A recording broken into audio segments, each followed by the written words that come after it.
नमस्कार साथियों, स्वागत है एक बार फिर से आपके साथ रूबरू हो चुके हैं। जाहिर है कि काफ़ी दिनों बाद हुए हैं, कुछ तो कारण रहा ही होगा। ये कारण क्या है हम आपको बाद में बताएंगे।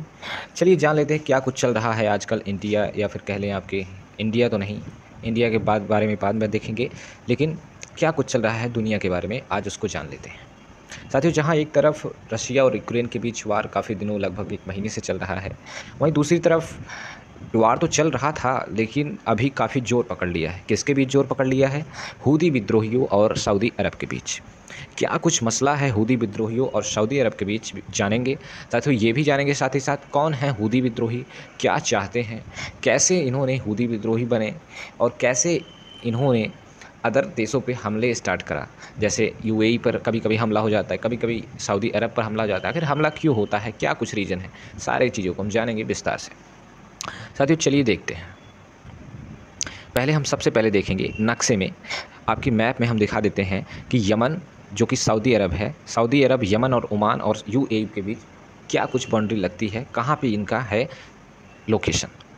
साथियों, जो मिडिल ईस्ट की कंट्री है, मिडिल ईस्ट की कंट्री जितनी भी अरेबिक कंट्री हैं जो कि मिडिल ईस्ट में आती हैं, उन सब में आता है एक आपका सऊदी अरब। यहाँ पे आप देख रहे होंगे ये ऑरेंज कलर का सऊदी अरब।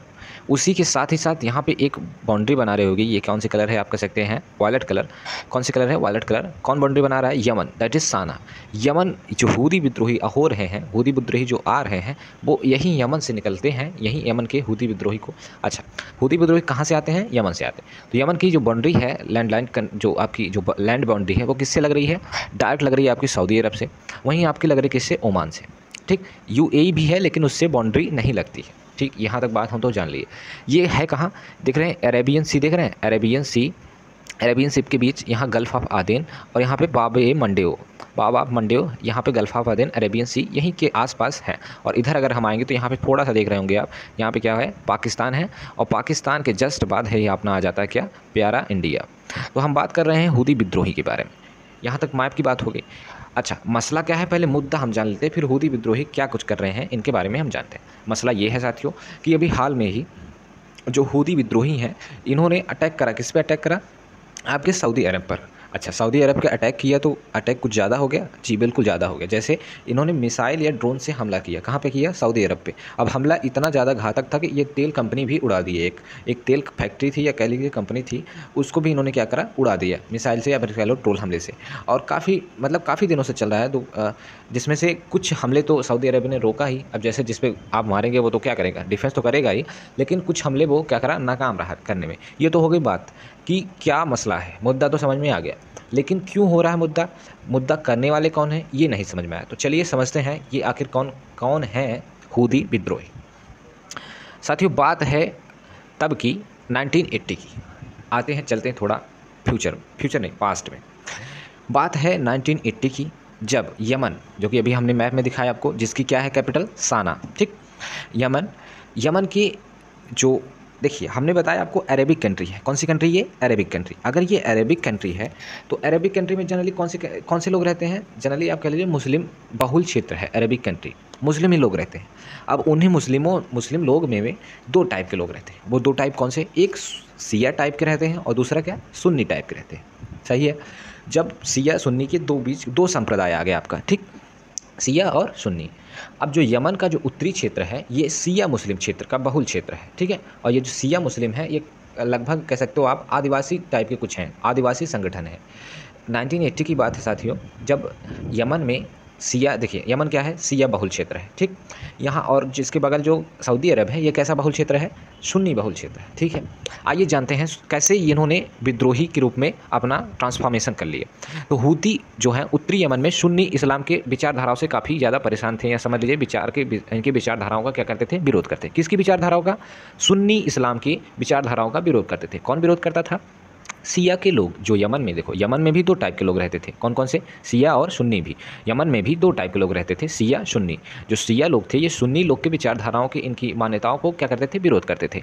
ठीक, तो हुआ क्या? 2011 से पहले जब यमन में सुन्नी नेता अब्दुल्ला सालेह की सरकार थी। किसकी सरकार थी? अब्दुल्ला सालेह की सरकार थी। तो जब जाहिर सी बात है, कौन से नेता हैं? सुन्नी नेता हैं। अब सुन्नी नेता हैं तो मेजॉरिटी क्या करते हैं? दबाई देते हैं, सॉरी माइनॉरिटी को क्या करते हैं? दबाई देते हैं। तो शियाओं का दमन बहुत ज़्यादा हुआ, या फिर समझ लीजिए बहुत सारी घटनाएं सामने आई, जिसमें से 2004 से लेकर 2010 तक काफ़ी बार युद्ध हुआ। मतलब कि 6 बार कह लीजिए या 10 बार कह लीजिए, काफ़ी बार इनके बीच क्या हुआ, वो युद्ध हुआ। लेकिन 2011 में देखते देखते लोग जब आसपास के पड़ोसी परेशान हो गए देश, तो फिर उन्होंने क्या किया, सऊदी अरब, यूएई, बहरीन या फिर ओमान जैसे लोग, इन्होंने इसमें हस्तक्षेप किया कि क्या करो भाई साहब, लड़ाई बंद करो, या फिर आप क्या करो, अपना कंट्रोल करो, या लड़ाई बंद करो, शांति लाओ। ठीक है, क्योंकि देखो जब कोई भी किसी पड़ोस में अगर झगड़ा होता है, मज़ा तो लेते हैं वो अलग बात है, लेकिन परेशानी काफ़ी होती है पड़ोसियों को भी, ऐसी बात नहीं है। ठीक, तो सेम चीज़ें हुई, इसलिए लोग क्या किए, सऊदी अरब, यूएई, बहरीन जैसे लोगों ने क्या किया, इसमें हस्तक्षेप किया। हस्तक्षेप कैसे किया, जिसके बाद युद्ध शांत हो गया। ठीक है, तो साथियों क्या हुआ, युद्ध शांत हुआ। चलिए यहाँ तक तो ठीक है, लेकिन शांति के बाद हुआ क्या, शांति के बाद चल रही थी जनता के प्रदर्शन। जनता के प्रदर्शन क्यों चल रहे थे, अब्दुल्ला सालेह जो थे, जैसे अब अब्दुल्ला सालेह यहाँ के क्या थे, राष्ट्रपति थे। अब अगर ये राष्ट्रपति थे, एक बार शांति हो गई, मान लीजिए झगड़ा उगड़ा हुआ, शांत हो गए लोग, अब क्या चाहेंगे लोग कि अब्दुल्ला सालेह जी जो हैं ये क्या करें, अपना पद छोड़ दे। तो विरोध होने लगा अब्दुल्ला सालेह को, और उनका पद भी क्या करना, छोड़ना पड़ गया। ठीक है, अब कोई ना कोई राष्ट्रपति खाली पद तो रह नहीं सकता, तो कोई ना किसी को बनना है ही। तो फिर इन्होंने क्या किया, एक नया राष्ट्रपति के तौर पर अब्दुल रबू मसूद हादी को नियुक्त किया, अब्दुल रसूल मसूद हादी को। ठीक है, तो हादी जी जब आए, यहाँ के यमन के नए राष्ट्रपति बने। अब हादी जो है ये क्या किए, इनके बारे में थोड़ा जान लेते हैं। ठीक,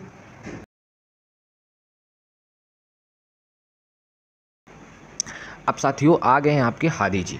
हादी जी से आने के बाद हुआ क्या कि जो सिया समुदाय था वो काफ़ी बढ़ने लगा। ठीक, जो सिया समुदाय था, जिसको आप कह लेते हो हूदी समुदाय था, ये काफ़ी क्या करने लगा, यमन में बढ़ने लगा। तो जब बढ़ने लगा तो जाहिर सी बात है कि पड़ोसी के जो तरक्की होती है वो देखी नहीं जाती दूसरे पड़ोसी से। तो सेम चीज़ यहाँ पे भी हुई, सऊदी अरब या फिर यूएई में घबराहट सी होने लगी, जैसे कि आप तरक्की तो नहीं कह सकते हैं, या फिर कह लो उनकी परेशानियों से बहुत ज़्यादा ये लोग परेशान हो गए। तो इन्होंने किया क्या कि अमेरिका और ब्रिटेन जैसे देशों से क्या किया, हूदी के खिलाफ कार्रवाई करने के लिए मांग की। अब हूदी के खिलाफ अगर कार्रवाई की मांग हो रही है तो होगा क्या, जैसे कुछ हमले हुए, ज़मीनी हमले हुई भी उसमें, और उसमें हवाई भी हमला हुआ, सत्ता से बेदखल हुए हादी का समर्थन किया गया, हादी को भी हटा दिया गया था, तो उनका भी क्या किया गया, समर्थन किया गया। इससे हुआ क्या कि यमन के जो यमन का जो क्षेत्र था वो क्या हो गया, एक मैदान का, युद्ध का मैदान बन गया। यहाँ पर रोज़ आए दिन क्या होने लगी, लड़ाइयाँ होने लगी। ठीक, यहाँ पर सऊदी अरब, यूएई सेनाओं का मुकाबला हूदी विद्रोहियों से होने लगा। अच्छा, अब जो हूदी विद्रोही थे वो क्या किए, अब अपने देश में तो लड़ ही रहे थे, लेकिन साथ ही साथ सऊदी अरब, यूएई, क्योंकि इनके क्या किए, इन्होंने विरोध किया। कौन विरोध किया, सऊदी अरब, यूएई हूदी विद्रोहियों का विरोध किया। क्यों किया, क्योंकि ये शिया क्षेत्र थे और सुन्नी क्षेत्र थे ना, इनके बीच जो होने लगा क्या, विद्रोह होने लगा। तो इनका मुकाबला अब किससे होने लगा, जो हूदी विद्रोही थे इनका मुकाबला किसने होने लगा, सऊदी अरब और फिर यूएई से होने लगा। ठीक, तो क्यों सऊदी अरब और हूदी विद्रोहियों के बीच क्या कुछ था, पता चला थोड़ा बहुत। अब आगे और देख लेते हैं। हूदी विद्रोहियों में देखिए, यहाँ तक हम समझ गए क्या कि कौन थे हूदी विद्रोही और क्यों हूदी विद्रोहियों ने सऊदी अरब पर अटैक किया, ये बात भी क्लियर हो गई। आते हैं अब जान लेते हैं हूदी विद्रोहियों को कैसे मिलता है, जैसे हथियार कौन देता होगा या फिर इनका समर्थन किसको प्राप्त है। ठीक, आइए जान लेते हैं इसके बारे में भी। ईरान का नाम तो आप सुने ही होंगे। ईरान जो कि एक शिया बहुल क्षेत्र है, बाकी सारी कंट्री कैसी हैं, सुन्नी जैसी टाइप की, सुन्नी मुस्लिम क्षेत्र है, लेकिन जो ईरान है ये क्या है, शिया बहुल क्षेत्र है। जो शिया होने की वजह से ईरान की दुश्मनी सऊदी अरब और अदर कंट्रियों से भी जनरली रहती है। ठीक, इसलिए ईरान शिया बहुल क्षेत्र है, और आपका जो हूदी विद्रोही है ये भी क्या है, शिया बहुल क्षेत्र है। जातिवादिता चलने लगेगी। ठीक है, तो फिर होगा क्या कि ईरान इसका समर्थन करता है। जैसे समर्थन में क्या करेगा, इनको हथियार वगैरह, मिसाइल वगैरह, टैंक वगैरह, और जितने टाइप के नए नए इक्विपमेंट्स आते हैं, नए नए ऑर्नामेंट्स आते हैं, नई नई चीज़ें जो भी आती हैं आपके, हथियार वगैरह, ये सब क्या करता रहता है, ईरान इनको देता रहता है। ठीक, तो आशा करते साथियों आपको समझ में आ गया होगा। क्या समझ में आ गया होगा, हूदी विद्रोही कौन है, इनको किसका समर्थन प्राप्त है, क्या कुछ कारण है हूदी विद्रोहियों का अटैक करना किस पे, सऊदी अरब पर, यूएई पर। ठीक, आगे हम ऐसे ही कुछ और इंटरनेशनल रिलेशन लेके आपके साथ जुड़ेंगे। तब तक के लिए धन्यवाद। जय हिंद।